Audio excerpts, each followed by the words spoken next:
बावरेमन भाग 19. दिव्या घरात येताच समोर बसलेल्या रामला बघून ती शॉक होते.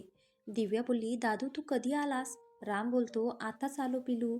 ये इकडे, दादूला हक नाही करणार का? असं आहे माझं पिल्लू. दिव्या बोलली त्याला मिठी मारत, मी मस्त, तुझी आठवण येत होती मला. नीलमकडे बघत, नीलम माझ्या दादूच्या प्रेमाचा ग्लो दिसतोय हा चेहऱ्यावर. नीलम लाजून मान खाली घालते. दिव्यालाही तिच्याकडे बघून हसू येतं. राम बोलतो, मी काय ऐकतो आहे पिलू? कुणालने जे सांगितलं ते खरं आहे का? दिव्या बोलली, हो दादू, आपण नंतर बोलू. तू आजच आला आहेस ना? मी फ्रेश होऊन येते. आज आपण ना सोबत डिनर करायचं. दिव्या रूममध्ये जाते, गळ्यातील स्कार्फ काढते, त्याखाली लपवलेले मंगळसूत्र बाहेर काढते. तिला खूप गलटी वाटत असतं. तिला असं वाटत असते की ती तिच्या दादूला फसवत आहे. तिने खूप मन घट्ट करून निर्णय घेतलेला असतो, पण तिला भीतीही वाटत असते. दिव्या अधिराजला मेसेज करून घरी पोचले आणि राम दादू आल्याचं सांगते आणि आंघोळीला निघून जाते. इकडे अधिराज आणि बिझी बोलत असतात की अधिराजच्या मोबाईलची मेसेज टोन वाजते. अधिराज मेसेज वाचून हसतो. बिझी बोलली, काय झालं आधी हसायला? अधिराज बोलतो, तुझ्या नाचसुनेचा मेसेज होता. घरी पोचल्या मॅडम आणि तिचा दादा आला आहे परत, म्हणजे अमित भाई पण आला असेल. बिझी बोलली, अधिराज दिव्याला लवकरात लवकर पाटील मेन्शनला घेऊन ये ना. तूही तिथेच राहा मग. अधिराज बोलतो, मी येईल तिला घेऊन, पण कायमचं नाही आता. आता माझं घर हेच आहे. माझा आणि दिव्याचा संसार इथेच होणार. पाटील मेन्शनवर माझा काहीच हक्क नाही आहे. ते घर मी कायमचं सोडलं आहे बिझी, तू समजून घे. बिझी बोलली, अरे तुझ्याशिवाय करमत नाही रे तिथे, आणि असं घरची माणसं असताना असं एकटा राहणार आहेस का? दिव्या ती ऐकेल का? अधिराज बोलतो, अगं तिथे अमित दादू आहे, तुझी नवीन सून आहे, समृद्धी ही चांगली मुलगी आहे. बिझी आणि दिव्याचं म्हणशील तर मॅडम माझ्या शब्दाबाहेर नाहीत, ती घेईल मला समजून. चल तुला घरी सोडून येतो. बिझी बोलली, नको, ड्रायव्हर सोडेल मला, काळजी घे बाळा. बिझी घरी निघून जातात. अधिराजही रूममध्ये जाऊन फ्रेश होतो. इकडे दिव्या ही तिच्या दादूसोबत डिनर करत होती. डिनर झाल्यावर सगळे हॉलमध्ये जमलेले असतात. राम बोलतो, पिनू आता सांग पिल्ल्या, एवढी मोठी गोष्ट का लपवलीस माझ्यापासून? आणि काही कमी जास्त काही झालं असतं म्हणजे? दिव्या बोलली, अरे तुला डिस्टर्ब नव्हतं करायचं मला. मी तुला सांगितलं असतं तर तू सगळं सोडून आला असतास ना, आणि ते मला नसतं आवडलं. कारण आता तुझी फर्स्ट प्रायोरिटी तुझी बायको आहे. आता तिला काय हवं नको ते बघ. आता तिच्या मनाचा विचार कर. राम बोलतो, माझी फर्स्ट प्रायोरिटी तूच आहेस आणि नेहमी तूच राहशील. आपल्या बहीण भावाच्या नात्यात कोणीही येऊ शकत नाही. नाही माझी बायको, नाही तुझा नवरा, समजलं? तिच्या मनाचं म्हणशील ना, ज्या दिवशी तिला कमी पडेल ना, तूच मला रागव, समजलं? परत असं माझ्यापासून काही लपवायचं नाही हां, आधीच सांगून ठेवतो. राम रागात रूममध्ये निघून जातो. रूममध्ये येताच फ्लॉवर पॉट खाली आदळतो. नीलम जातच असते की दिव्या तिला बोलते, थांब नीलम, तू नको जाऊस, तू गेलीस ना सगळा राग तुझ्यावर निघेल. विनाकारण तुझी चूक नसताना मी आलेच. दिव्या रामच्या रूममध्ये येते. रूममध्ये पाय ठेवताच तिला सगळी रूम बिखरलेली दिसते. ती आतमध्ये येतं. राम बोलतो, का आलीस इथे? कोण लागतो मी तुझा हा? दिव्या हसून बोलली, तू माझी आई, माझा बाबा, माझा भाऊ, माझ्या आयुष्यातील ती व्यक्ती त्याची जागा कोणीच कधीच घेऊ शकत नाही. माझा नवराही नाही, आणि माझा हा दादू त्याच्या लाडक्या बहिणीवर रागावला आहे. मी काय करू सांग की तुझा राग जाईल?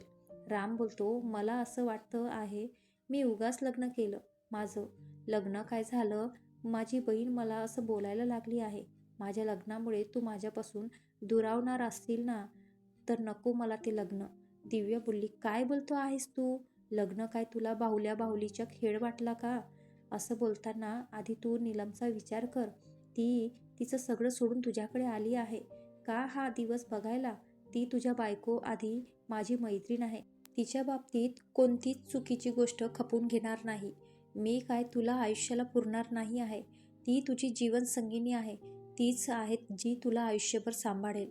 या घराला वारस देईल. या घराला घरपण पण तीच आणणार आहे. आणि माझ्यामुळे जर तुमच्यात दुरावा येणार असेल तर मलाही विचार करावा लागेल इथे राहण्याचा. दिव्या निघतच असते की तिच्या पायावर काच पडतो आणि तोल जाऊन ती खाली पडते. विखरलेल्या काचा तिच्या हातात घुसतात. तिच्या ओरडण्याने सगळे धावतात. राम तर तिला असं बघून घाबरतो. तो तिच्याजवळ जातो तोपर्यंत सगळे रूममध्ये पोचलेले असतात. दिव्याला असं बघून कुणाल बोलतो, असं बघतं काय बसल्यास? राम उचल तिला आणि आकाश लवकर डॉक्टरांना बोलाव लगेच. रामला कशाचं भान नव्हतं. नीलमला रामला सांभाळायला सांगून कुणाल दिव्याला उचलून तिच्या रूममध्ये घेऊन जातो. डॉक्टरही येतात. डॉक्टर तिच्या पायाच्या आणि हाताच्या काचा काढून टाकतात. जखमा साफ करून तिच्या हाताला पायाला ड्रेसिंग करून देतात. डॉक्टर बोलतो, मी काचा तर काढल्या आहेत. त्यांना पेन क्लिअरचं इंजेक्शनही दिलं आहे. वाटेल त्यांना बरं. त्यांना कदाचित थोडी कणकणही जाणवेल. जोपर्यंत जखमा भरत नाहीत त्यांची रोज ड्रेसिंग करावी लागेल. काळजी घ्या त्यांची. नीलम बोलली, डॉक्टर पण ते बेशुद्ध झाली आहे. तिला शुद्ध कधी येईल? डॉक्टर बोलले, त्या घाबरल्यात म्हणून बेशुद्ध झाल्या आहेत. येईलच त्या थोड्या वेळात शुद्धीत. चला मी येतो. डॉक्टर निघून जातात. नीलम रामजवळ येत रामच्या डोळ्यात पाणी बघून तिला वाईट वाटत असतं. नीलम बोलली, आहो हे सगळं माझ्यामुळे झालं ना. मी तुमच्या बहिणी भावाच्या मध्ये येत आहे. आज हे सगळं माझ्यामुळे झालं. राम बोलतो, तुझी काहीच चूक नाही आहे. मीच गोष्ट जास्त ताणली. माझंच चुकलं ग. पण मी तरी काय करू? मी एक वेळ तुझ्याशिवाय राहू शकतो, पण तिच्याशिवाय मी नाही राहू शकत. आपण फिरायला गेलो होतो, पण माझं सगळं लक्ष इकडे दिव्यामध्ये अडकलं होतं. आपल्याला मूल जरी झालं ना, तरी माझं पहिलं मूल नेहमी दिव्याच राहील. तिला सांग ना ग उठायला. तिला सांग तुझा दादू तू जे सांगशील ते सगळं ऐकेल. पण फक्त एकदा तिच्या दादूला आवाज द्यायला सांग ना. कुणाल बोलतो, राम शांत हो आणि आजच तुम्ही फिरून आलात ना. मस्त गमती जमती सांगायच्या सोडून तुम्ही लहान मुलासारखं भांडत बसलात. ती उठली ना, बोल तिच्याशी. थोड्याच वेळात दिव्याला जाग येते. राम पळतच तिच्याकडे जातो. तिला असं बघून त्याला रडूच कोसळतं. राम बोलतो, पिलू बरं वाटत आहे ना आता तुला? त्रास तर होत नाही आहे ना? बोल ना, तुझा दादू कधीच तुझा त्रास देणार नाही. तुला वाटतं ना मी नीलमची साथ द्यावी. मी तुला वचन देतो, मी कधीच तिची साथ सोडणार नाही. दिव्या बोलली, दादू शांत हो. मी ठीक आहे रे. आणि माझ्यावर रागवायचा हक्क आहे तुला. नको वाईट वाटून घेऊस. उद्या बघ घरभर उड्या मारेल मी. ते सगळं सोड. तुमचा हनीमून कसा झाला ते सांग बरं. त्यांना चिडवत बोलती. राम बोलतो, पिनू तू लहान आहेस बाळा. दिव्या मनात बोलते, आता दादूला काय सांगू? तुझी पिनू लहान नाही राहिली. तिचं आता लग्न झालं आहे. एवढी मोठी गोष्ट मी त्याच्यापासून लपवली आहे. उद्या जर त्याला कळलं तर काय होईल? आजचं एवढं रामायण घडलं आहे. मला भीती वाटत आहे. राम बोलतो, कसला विचार करत आहेस पिल्ल्या? दिव्या बोलली, काही नाही, सहजच. तुम्ही जाऊन आराम करा. तुमचा प्रवासही झाला असेल, त्यात हे सगळं झालं. उद्या परत ऑफिस आहे. एवढ्या दिवसाची सुट्टी झाली म्हणजे तुझ्या वर आता लोड येईल. आणि जा, नीलम ही वाट बघत असेल तुझी. राम बोलतो, बरं बाबा जातो. तू आराम कर हा आता. राम दिव्याला बोलून निघून जातो. राम जाताच ती दिव्या तिचा फोन शोधत असते. तिला तिचा फोन टेबलवर ठेवलेला होता. दिव्या बोलली, अरे यार, हा फोन घ्यायला मला उठावं लागेल. शी बाबा, पायाला पण लागलं आहे. फोन तर घ्यावंच लागेल. अधिराज वाट बघत असेल फोनची. दिव्या ब्लँकेट बाजूला करून उठण्याचा प्रयत्न करत असते, पण तळ पायाला जखम असल्यामुळे तिला जोर दिल्यावर पायात कळ येते. तरी ती उठून उभी राहते. थोडं पुढे चालत गेल्यावर तिचा तोल जातो. ती पडणारच की तिला एका मजबूत हाताने धरलं. स्पर्श ओळखीचा वाटतच तिच्या चेहऱ्यावर हसू आलं. समोर अधिराज होता.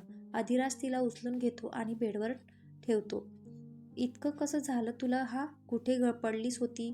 बोल ना, का गप्प आहेस? बोल ना. त्याचा आवाज चांगलाच वाढला होता. दिव्या बोलली, अधिराज काय एवढा चिडतो आहेस? आणि हळू बोल ना, दादू उठेल. अधिराज बोलतो, चिडू नको तर काय करू सांग ना. कमी लागलं आहे का तुला? आता सांगते का मला एवढं कसं लागलं की मुहूर्त काढायचा आहे. दिव्या बोलली, नवरा काय झाला? लागलं रुबाब दाखवायला माझ्यावर? जा, मी नाही सांगणार आता अजिबात. अधिराज बोलतो, डोक्यावर हात मारून घेत. बरं माझी राणी, चुकलं माझं. आता सांगशील का काय झालं ते प्लीज? दिव्या बोलली, हा आता कसं एक.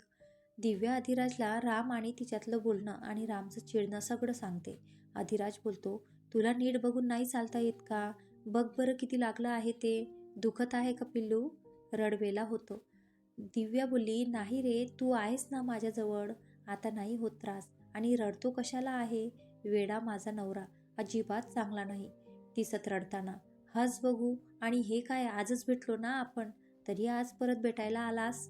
अधिराज बोलतो, वेळाच आहे तुझा नवरा, आणि माहीत नाही माझं मन नव्हतं लागत, तुझी ओढ जाणवत होती. नाही राहवलं गेलं, मग काय, आलो भेटायला. दिव्या बोलली, माझ्या नवऱ्याला काही बोलायचं नाही हा. तो कसाही असला तरी तो फक्त माझा आहे. अधिराज बोलतो, नाही बोलत, बस चल झोप बघू. इकडे केशव दिव्याचा फोटोकडे बघत उभा असतो. एक माणूस त्याच्याजवळ येत तो माणूस बोलतो, बॉस, तुम्ही खूप प्रेम करता ना या मुलीवर? केशव त्या माणसाकडे रागात बघत केशव बोलतो, मुलगी काय बोलतोस, वहिनी आहे तुझी. तिच्याबद्दल बोलताना जरा शब्द जपून वापर, नाही तर. तो माणूस बोलतो, चुकलं बॉस माझं. एक विचारू का? नाही म्हणजे, तुम्ही आधी यांना मारायचा प्लॅन बनवला होता, तो तुम्ही केलाही, मग आता असं अचानक त्याच्या प्रेमात कसं पडलात? तो माणूस भीतच विचारतो. केशव बोलतो, हो केला होता मी तिला मारायचा प्रयत्न, पण मी तिला प्रत्यक्षात कधी बघितलं नव्हतं. जेव्हा इंडियात परत आलो तेव्हा मी तिला मॉलमध्ये बघितलं. तिची स्माईल हसताना, तिच्या गालावर पडणारी खडी, तिचे ते लांब केस आणि वागण्यात एक बालिशपणा, ती तेव्हा कळलं कोणत्या चुकीची शिक्षा मी तिला देत होतो, जो तिने कधी केलंच नाही. आणि माझं वैर तिच्या भावासोबत आहे. आणि तसंही जेव्हापासून मी तिला भेटलो आहे, मी बदला ही भावना मनातून काढून टाकली आहे. आणि तसंही मी वाईट नाही आहे. मी आजपर्यंत कधीच गैरव्यवहार केला किंवा गैरव्यवसाय केला नाही आहे. कुठेतरी बहिणीचं आयुष्य खराब केल्याचा राग तो मी तिच्यावर काढत होतो. तो माणूस बोलतो, बॉस, मला वाटतं तुमच्या नजरेतून काही तरी सुटत आहे, कारण मला नाही वाटत तो राम कुलकर्णी असं काही करेल. केशव बोलतो, बघू आता काय होतं ते. तो माणूस बोलतो, आता काय करायचं बॉस? तुम्ही वहिनींना गिफ्ट देणं बंद का केलं? केशव बोलतो, आता मी तिला समोरासमोर गिफ्ट देणार आहे, तेही लवकर. सकाळी दिव्याला जाग येते. ती बाजूला बघते तर अधिराज निघून गेलेला असतो. त्याने तिच्यासाठी मेसेज लिहून ठेवलेला असतो. अधिराजचा मेसेज, गुड मॉर्निंग बायको, सॉरी, तू जेव्हा उठलेली असशील तेव्हा मी तिथे नसेल. तू छान झोपली होती ना, म्हणून उठवायचं मन झालं नाही. आराम कर, लवकर बरी हो. मला माझी बायको अशी नाही आवडत बघायला. आज माझं शेड्यूल थोडं बिझी आहे. वेळ भेटेल तसा कॉल करेल हा. लव यू बायको, तुझाच आधी. दिव्या बोलली, वेडा किती काळजी करतो, खरंच मी किती लकी आहे जे सगळे माझी काळजी करतात. राम आणि नीलम तिच्या रूममध्ये येत. राम बोलतो, गुड मॉर्निंग बच्चा, कसं वाटत आहे आता? दिव्या बोलली, मस्त वाटत आहे आता. एवढं जास्त नाही लागलं मला, फक्त पायाची जखम जास्त आहे, होईल बरी तीही. नीलम बोलली, चल आधी फ्रेश हो बघू, आपण आज इथेच ब्रेकफास्ट करू. दिव्या नीलमचा आधार घेत फ्रेश होते. तोपर्यंत राधाताई ब्रेकफास्ट घेऊन येतात. राम बोलतो, बस इथे, आज मी स्वतः माझ्या बाळाला भरवणार. राम दिव्याला भरवत असतो. नीलम त्या दोघांचं प्रेम बघत असते. नीलमला असं बघताना बघून दिव्या रामला बोलते, दादू, मला एकटीला नको भरवू बरं. नीलम पण बसली आहे ना, तिलाही भरव. तिचाही हक्क आहे आता, ती या घरचा हिस्सा आहे. मला सांग, किती दिवस मी या घरात छोटी बनून राहू? आता माझ्यापेक्षाही छोटा या घरात आलं पाहिजे ना. काय नीलम, तिला चिडवत. राम आणि नीलम दोघेही लाजतात आणि त्यांना असं बघून दिव्याही त्यांना चिडवायचा एक चान्स सोडत नसते. राम आणि नीलम त्यांच्या रूममध्ये येत. राम बोलतो, नीलमच्या गळ्यात हात टाकत, मग मॅडम, करायची का सुरुवात? नीलम लाजून बोलली, काय हो तुम्ही पण, ती मस्करी करत होते. राम बोलतो, पण मी नाही मस्करी करत, तसंही हनीमून पण कमी झाला, तू म्हणत असशील तर. राम असं बोलताच नीलम मोठे डोळे करून बघत असते. ती काही बोलायला जाणार की राम तिच्या ओठांवर ओठ टेकवत तिला किस करतो. एक डीप किस केल्यानंतर दोघे बाजूला होतात. नीलम बोलली, अहो तुम्ही खूप बदमाश झाला आहात. माझं खूप प्रेम आहे तुमच्यावर, मला कधीच सोडून जाऊ नका. राम बोलतो, नाही, कधीच नाही, फक्त एकच सांगेन, माझं श्वास माझी पिनू आहे, आम्हाला कधीच वेगळं करू नकोस. नीलम बोलली, ती माझी नणद नंतर, आधी ती माझी मैत्रीण आहे आणि माझं माझ्या मैत्रिणीवर खूप जीव आहे, समजलं? अधिराज आज बिझी होता. त्याला बॅक टू बॅक मीटिंग असल्यामुळे त्याला जेवायलाही फुरसत नव्हती. पण थोडा टाईम काढून त्याने दिव्याला कॉल केला. दिव्या बोलली, हॅलो, भेटला टाईम? अधिराज बोलतो, बिझी आहे खूप. तुझा आवाज ऐकून बरं वाटलं बघ आता. मी परत काम करायला मला एनर्जी आली. तू काय करते आहेस? बरं वाटत आहे ना आता? दिव्या बोलली, हो, आता बरं आहे मला. तू जेवलास का? नसशील जेवला तर जेवून घे. आणि खायची इच्छा नसेल तर ज्यूस पी बरं, वाटेल तुला. अधिराज आणि दिव्या बोलत असतात की अधिराजला मागून कोणीतरी मिठी मारत. त्याला राग येतो. त्याला हात काढत दिव्या समोर राग कंट्रोल करत अधिराज बोलतो, बच्चा मी तुला रात्री कॉल करतो हां, तू आराम कर. Bye, love you sweetheart. Call ठेवतास तुझी हिंमत कशी झाली माझ्याजवळ यायची? तुला किती वेळा बोललो आहे माझ्याजवळ येत जाऊ नकोस. तू माझी मैत्रीण आहेस म्हणून तुला काही बोलत नाही, पण लिमिटमध्ये राहा. मिस समायरा. समायरा बोलली, प्लीज मला असं लांब नको करूस. माझं खूप प्रेम आहे तुझ्यावर. तू सांग ना मी काय करू? तू बोलशील ते करेल मी. पण आपण एक होऊ. अधिराज बोलतो, पण माझा नाही आहे तुझ्यावर प्रेम. माझी लाईफ आणि माझा श्वास फक्त आणि फक्त दिव्या आहे. माझं फक्त तिच्यावर प्रेम आहे, समजलं? तू दूर राहा माझ्यापासून, समजलं का? समायरा बोलली, असं काय रे तिच्यात जे माझ्यात नाही? हा, मी एक बोल्ड मुलगी आहे. सगळे माझ्या मागे वेडे आहेत आणि ती बहीणची एवढ्या पैसा पण आहे. साधं त्या पैशाचा वापर तिला करताही येत नाही. अधिराज बोलतो, हां, हाच तर फरक आहे तुझ्यात आणि तिच्यात. तिचं मन तिच्यासारखं प्रेमळ आणि निर्मळ आहे. ती नेहमी दुसऱ्यांसाठी जगते. तिचं जग फक्त तिच्या जवळच्या माणसं भोवती फिरतं. मी खूप लकी आहे, माझ्या आयुष्यात दिव्या आहे. तिची जागा कोणीच नाही घेऊ शकत. तू तर कधीच नाही, समजलं? तू लोकांना तुझा बोल्डनेस बघून तुझ्याजवळ येत असतील, मी नाही. कारण प्रेम शरीरावर नाही, मनावर, त्या व्यक्तीच्या स्वभावावर करावं लागतं. जो व्यक्ती शरीरावर प्रेम करतो ना, ते प्रेम नसतं. कारण माणसाचं शरीर जरी नष्ट होत असलं ना, त्याचं मन आणि त्याचं चांगुलपणा नेहमी सोबत राहावं, समजलं? आता तू जाऊ शकतेस. समायरा बोलली, आता तर मी जाते, पण एक गोष्ट लक्षात ठेव, तू फक्त माझा आहेस, फक्त माझा. समायरा जाताच अधिराज रागात हात टेबलवर आपटतो. काच फुटताच त्याच्या हातात घुसते, तरी त्याला त्याचं भान नसतं. अधिराज बोलतो, मला काहीतरी करावं लागेल. एकीकडे ही समायरा आणि दुसरीकडे तिचा भाऊ विक्रम. हात धुवून मागे लागलेत आमच्या प्रेमातले सर्वात मोठे क्षणी आहेत हे दोघे. बरं झालं मी दिव्यासोबत लग्न केलं. राम दादाला सांगितलं असतं, पण तो माझं ऐकून घेणार नाही. देवा प्लीज मदत कर. राम ही त्याच्या ऑफिसमध्ये कुणाल सोबत बोलत असतो. राम बोलतो, तुला काय वाटतं कुणाल? कोण असेल हा के? कुणाल बोलतो, मला वाटतं हे काम त्या केशवचं आहे.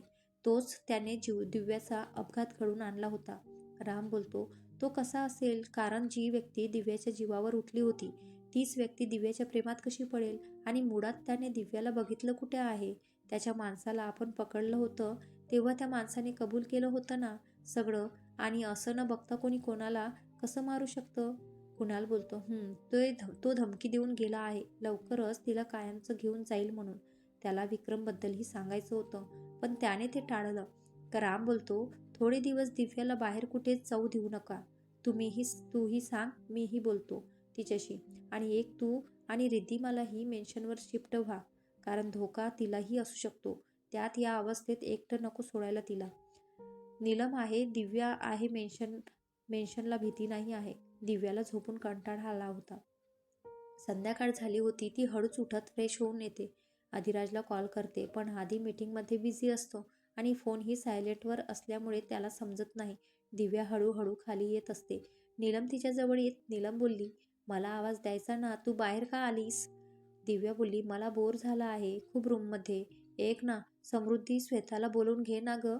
बरेच दिवस झाले आपण अशी एकत्र मजा नाही केली.